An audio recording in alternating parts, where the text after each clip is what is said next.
নমস্কাৰ। সাম্প্ৰতিক সময়ত সমগ্ৰ ছ'চিয়েল মিডিয়াত আটাইতকৈ বেছি তোলপাৰ লগাই থকা বিষয়টো হৈছে অখিল গগৈৰ মুক্তি আৰু অখিল গগৈৰ উন্নত স্বাস্থ্য ব্যৱস্থা।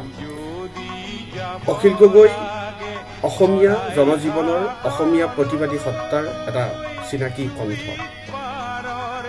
আপুনি মই বা বিভিন্নজনে তেখেতৰ আদৰ্শৰ লগত বা তেখেতৰ আদৰ্শৰ ক্ষেত্ৰত একমত নাথাকিব পাৰোঁ বা তেখেতৰ প্ৰতিবাদী কাৰ্যকলাপৰ ক্ষেত্ৰত সকলো সময়তে আমি এক হ'ব নোৱাৰিব পাৰোঁ, কিন্তু তেখেতৰ যি প্ৰতিবাদী কণ্ঠ সেই কণ্ঠক আমি কেতিয়াও এলাগী কৰিব নোৱাৰোঁ। যোৱা 2 দশকত তেখেতে প্ৰতিবাদী কণ্ঠৰে অসমৰ বিভিন্ন সমস্যাসমূহক যি ধৰণে সাধাৰণ ৰাইজৰ মাজত প্ৰেজেণ্ট কৰিবৰ কাৰণে সক্ষম হৈছে সেই কথা আমি কেতিয়াও এলাগী কৰিব নোৱাৰোঁ।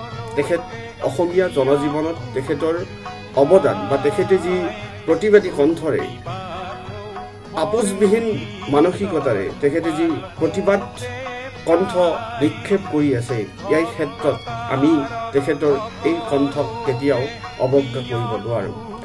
কা আন্দোলনত তেখেতে অংশগ্ৰহণ কৰাৰ বাবে কৃষক মুক্তি সংগ্ৰাম সমিতিৰ নেতা অখিল গগৈ, বিদু সোণোৱাল, মানৱ কোঁৱৰ প্ৰমুখ্যে কেইবাজনো নেতাক বিগত প্ৰায় 7 মাহ ধৰি চৰকাৰে আক্ৰোশমূলকভাৱে কাৰাবাসত ৰাখিছে। শেহতীয়াভাৱে সংবাদ মাধ্যমত প্ৰচাৰিত হৈছে যে তেখেতৰ স্বাস্থ্যৰ কিছু অৱনতি ঘটিছে। বিশ্ব ত্ৰাস সৃষ্টিকাৰী কৰোণা মহামাৰীৰ সময়ত তেখেতৰ কিছু লক্ষণ কৰোণাৰ কিছু লক্ষণ তেখেতক দেখা দিছে। এই সময়খিনি খুব কঠিন সময়। এই সময়খিনিত অখিল গগৈ যি অপৰাধ বা অখিল গগৈ যি আপোচবিহীনভাৱে তেখেতৰ যি কণ্ঠ, সেই কণ্ঠটোৰ জাতিটোক ভাল পোৱা যি মনোভাৱ, সেই কণ্ঠৰ খাতিৰত বা সেই যি আপোচবিহীন মানসিকতা, সেই মানসিকতাৰ খাতিৰত হয়তো বিভিন্ন সময়ত তেখেতে বিভিন্ন বিষয়ৰ কি স্বীকাৰ হ'বলৈ বাধ্য হৈছে। কিন্তু চৰকাৰে বা বিভিন্ন ৰাজনৈতিক মঞ্চই তেখেতৰ এই সময়খিনিত, এই জটিলতাৰ সময়খিনিত সকলোৱে তেখেতৰ হৈ মাত মতাটো খুবেই প্ৰয়োজন। কাৰণ তেখেত অসমীয়াৰ প্ৰতিবাদী এটা কণ্ঠ। তেখেতক এনেকৈ শেষ হৈ যোৱাটো হয়তো কেতিয়াও দিব পৰা নাযায়। এই সময়খিনিত প্ৰত্যেকে অখিল গগৈৰ মুক্তি আৰু অখিল গগৈৰ উন্নত স্বাস্থ্যৰ বাবে সকলোৱে মাত মতাটো উচিত। এই সময়খিনি খুব জটিল সময় আৰু এই সময়খিনিত অখিল গগৈৰ হৈ হয়তো আদৰ্শগতভাৱে আপোনাৰ মোৰ তেখেতৰ লগত অমিল হ'ব পাৰোঁ, কিন্তু তেখেতৰ যি অৱদান, সেই অৱদানটোক হয়তো আমি অস্বীকাৰ কেতিয়াও কৰিব নোৱাৰোঁ। তেখেত অসমীয়া জাতীয় সত্তাৰ, অসমীয়া প্ৰতিবাদী সত্তাত তেখেতে এটা নতুন দিগন্তৰ সন্ধান দিবৰ কাৰণে সক্ষম হৈছে। এই কথাটো প্ৰত্যেকজন সচেতন ব্যক্তি যোৱা কিছু দিনত ভাবিবৰ কাৰণে, মনত পেলাবৰ কাৰণে বাধ্য হৈছে। কাৰণ চৰকাৰৰ কেইবাটাও সিদ্ধান্তৰ ক্ষেত্ৰত সচেতন মানুহে তেখেতক মনত পেলাবৰ কাৰণে বাধ্য হৈছে।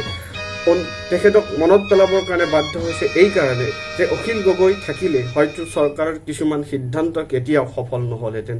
যেনেকৈ টলগেটসমূহ কেতিয়াও বহুৱাব নোৱাৰিলে। এই ক্ষেত্ৰত আমি প্ৰত্যেকেই তেখেতক এবাৰ হ'লেও মনত পেলাইছোঁ। আৰু এই সময়খিনিত তেখেতৰ স্বাস্থ্য উন্নত ব্যৱস্থা কৰাৰ লগতে তেখেতক কম সময়ৰ ভিতৰত তেখেতক মুক্তি দিয়ক চৰকাৰে। এই ক্ষেত্ৰত প্ৰত্যেকজন ব্যক্তিয়ে মাত মাতক। ধন্যবাদ। জয় অসম। আকৌ যদি যাব লাগে শৰাই ঘাটলৈ, দুই পাৰৰ ডেকা বন্ধু নেথাকিবাৰৈ।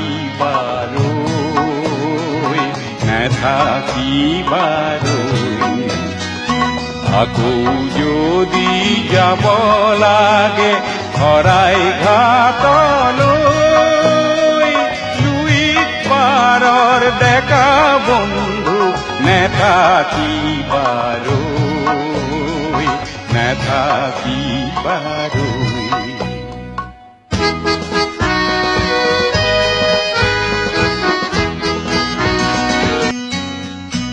আকৌ যদি যাব লাগে